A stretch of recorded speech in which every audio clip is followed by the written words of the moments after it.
नमस्कार बाळांनो, बघा बाळांनो, माझ्यासमोर काय दिसते तुम्हाला प्लेटमध्ये? बघा कैरी आहे बाळांनो. ही काय आहे? कैरी.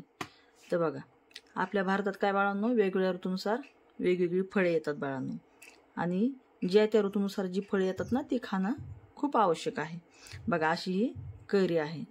बघा कैरी कशी दिसते बाळांनो. ही बघा कसा कलर आहे हिचा, हिरवा, ग्रीन आहे ना, GREEN, ग्रीन. ग्रीन म्हणजे हिरवा.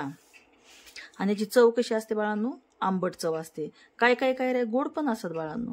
आणि ह्या कैरीपासून वेगवेगळे पदार्थ बनवतात, जसं लोणचं, मुरंबा, पन्ह, कैरी किस. आणि या कैरीपासून जे बनवतात ते काय आहे बाळांनो? लोणचं, जे आपण जेवणासोबत आवडीने खातो.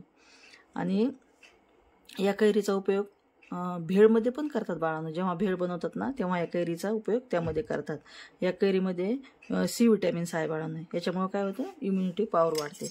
आता मी तुम्हाला एक कैरी कापून दाखवते. आतमध्ये बघूया आपण कशी आहे ती. हीच कापते बाळांनो. बघा,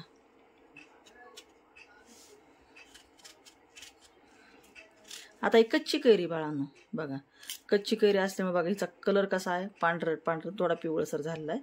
बघा, आता जेव्हा ही कैरी पिकते बाळांनो, तेव्हा या कैरीचं रूपांतर कशात होतं? आंब्यामध्ये होतं बाळांनो. बघा, आता हा काय आहे? आंबा आहे बाळांनो. जेव्हा कैरी पिकते ना, तेव्हा असा आंबा तयार होतो. आता हा आंबा मी तुम्हाला कापून दाखवते बाळांनो. बघा आतमध्ये कसा निघतोय तो.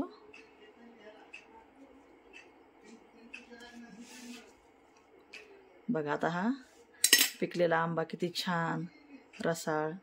बघा, गोड लागतो हा आंबा.